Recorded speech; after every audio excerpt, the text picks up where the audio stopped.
Hi friends, ಎಲ್ಲರಿಗೂ ನಮಸ್ಕಾರ. ಇವತ್ತು ವೀರ್ಯಾಣು ಪ್ರಮಾಣವನ್ನು ಹೆಚ್ಚಿಸೋಕೆ ನೈಸರ್ಗಿಕ ಆಹಾರಗಳ ನೇಮ್ಸ್ಗಳು ಅದ್ರ ಯೂಸಸ್ ಹೇಳಬೇಕು ಅಂತ ಅಂದ್ಕೊಂಡಿದ್ದೀನಿ. ಮೊದಲನೇದಾಗಿ ವಾಲ್ನಟ್ಟಲ್ಲಿ ಲೈಕೋಮೀನ್, ಒಮೆಗಾ 3 ಫ್ಯಾಟಿ ಆ್ಯಸಿಡ್ ಇರುತ್ತೆ. ಇದೆಲ್ಲ ಸ್ಪರ್ಮ್ ಕೌಂಟ್ ಹೆಚ್ಚಾಗಲಿಕ್ಕೆ ಹೆಲ್ಪ್ ಮಾಡುತ್ತೆ.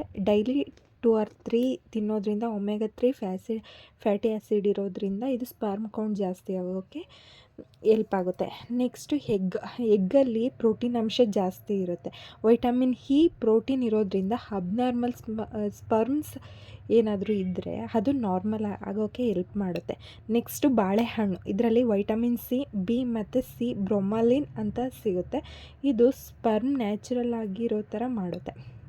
ನೆಕ್ಸ್ಟು ಪಾಲಕ್ ಸೊಪ್ಪು ಇದರಲ್ಲಿ ನ್ಯೂಟ್ರಿಷನ್ ಅಂದರೆ ಫೋಲಿಕ್ ಆ್ಯಸಿಡ್ ಇರುತ್ತೆ.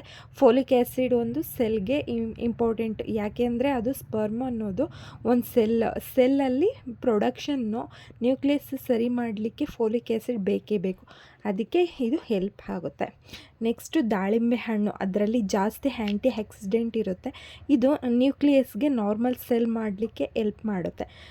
ಕುಂಬಳಕಾಯಿ ಬೀಜ ಜಿಂಕ್ ಇರುತ್ತೆ. ಈ ಜಿಂಕು ಜಾಸ್ತಿ ಇರೋದ್ರಿಂದ ಇದು ಸ್ಪರ್ಮ್ ಕೌಂಟು ಜಾಸ್ತಿ ಆಗಲಿಕ್ಕೆ ಸಹಾಯ ಮಾಡುತ್ತೆ. ಡಾರ್ಕ್ ಚಾಕ್ಲೇಟ್ ಅಂದರೆ ಹೈ ಕಂಟೆಂಟ್ಸ್ ಆಫ್ ಕೋಕ್ ಇರುತ್ತಲ್ಲ, ಆ ಥರ ಚಾಕ್ಲೇಟ್ ತಿನ್ನೋದ್ರಿಂದ ಇದು ಬ್ಲಡ್ ಫ್ಲೋ ಜಾಸ್ತಿ ಮಾಡುತ್ತೆ ಮತ್ತು ಸ್ಪರ್ಮ್ ಕೌಂಟು ಜಾಸ್ತಿ ಆಗೋ ಥರ ಮಾಡುತ್ತೆ. ಫಿಶ್ಶು ಇದರಿಂದ ಒಮೆಗಾ 3 ಇರುತ್ತೆ. ಪ್ರೊಡಕ್ಷನ್ ಜಾಸ್ತಿ ಮಾಡಿ ಸ್ಪರ್ಮ್ ಕೌಂಟು ಜಾಸ್ತಿ ಆಗುತ್ತೆ.